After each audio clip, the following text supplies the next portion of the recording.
Doctor Agarwal's கண் மருத்துவமனை இலவச கண் பரிசோதனையை வழங்குகிறது. Book appointment now.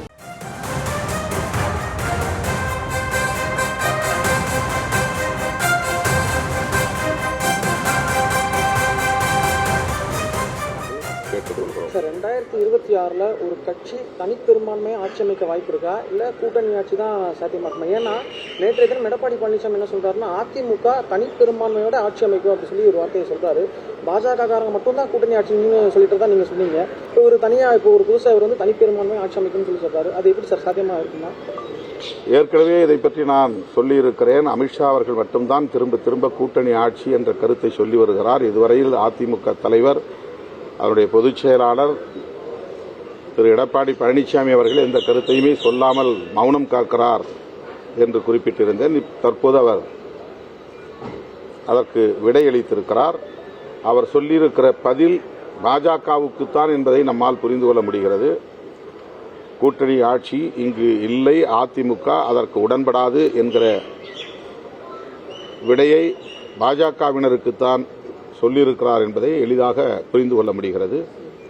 அதேபோல அதிமுகவை எந்த கொம்பனாலும் கபலீகரம் செய்ய முடியாது என்ற கருத்தையும் பதிவு செய்திருக்கிறார். கபலீகரம் செய்வதற்கு யார் முயற்சிக்கிறார்கள் என்பதையும் அவர் தெளிவுபடுத்த வேண்டும். அதிமுகவை திமுக தலைமையிலான கட்சிகள் கபலீகரம் செய்ய முயற்சிக்க வாய்ப்பில்லை. அப்படி ஒரு முயற்சி மேற்கொள்ளவும் முடியாது. கூட இருக்கிற கட்சிகளால் மட்டும்தான் விழுங்கி செரிக்கிற முயற்சியை மேற்கொள்ள முடியும்.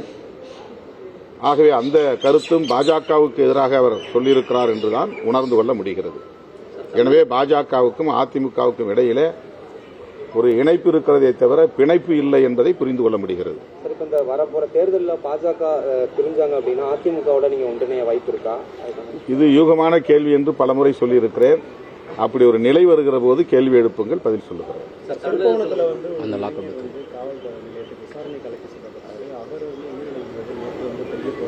அது மிகுந்த அதிர்ச்சி அளிக்கக்கூடிய ஒரு சம்பவம். காவல்துறையினரின் விசாரணைக்கு அழைத்து செல்லப்பட்ட அந்த இளைஞர் அஜித்குமார் உயிரிழக்கும் நிலை ஏற்பட்டிருக்கிறது. அவருடைய உடன் பிறந்த தம்பி தன்னையும் அழைத்து சென்று விசாரித்தார்கள், தாக்கினார்கள். காவல்துறையினரின் தாக்குதலால் தான் எனது அண்ணன் உயிரிழக்க நேர்ந்திருக்கிறது என்று கூறியிருக்கிறார்.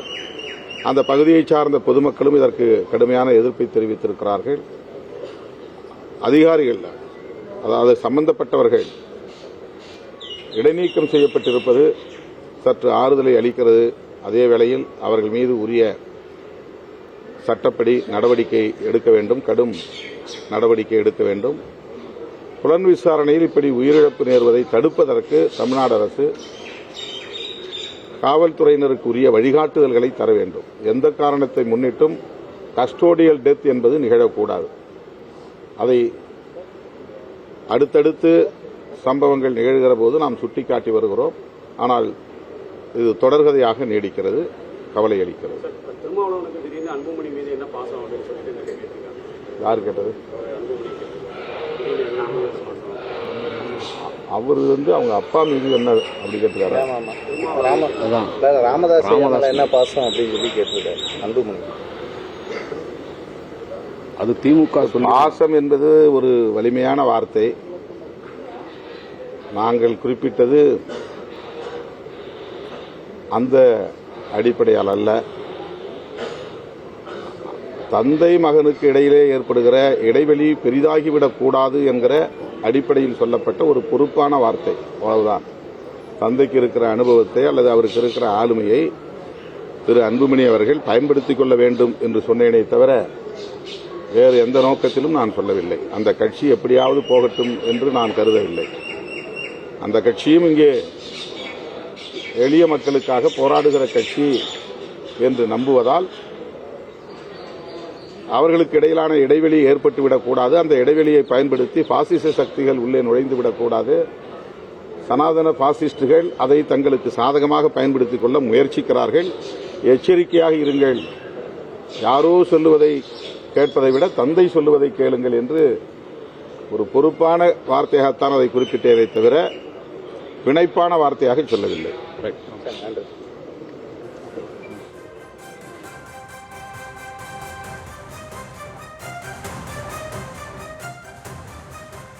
அதிமுகவை எந்த கும்பனாலும் கபலீகரம் செய்ய முடியாது என நேற்றைய தினம் நடைபெற்ற பொதுக்கூட்டத்தில் இபிஎஸ் பேசியிருந்த நிலையில் அதற்கான கேள்விகள் எழுப்பப்பட்டிருந்தன. எடப்பாடி பழனிசாமியின் பதில் எதிர்க்கட்சிக்கா பாஜகவுக்கா என்ற கேள்வி எழுப்பப்பட்டிருந்த நிலையில் இபிஎஸ்ஸின் பதில் அளித்திருப்பது பாஜகவுக்குத்தான் என விசிக தலைவர் திருமாவளவன் பேசிய அந்த காட்சிகளை நாம் பார்த்தோம். விவரங்களை பின்வரும் செய்திகளில் பார்க்கலாம். டாக்டர் அகர்வால்ஸ் கண் மருத்துவமனை இலவச கண் பரிசோதனையை வழங்குகிறது. Book appointment now.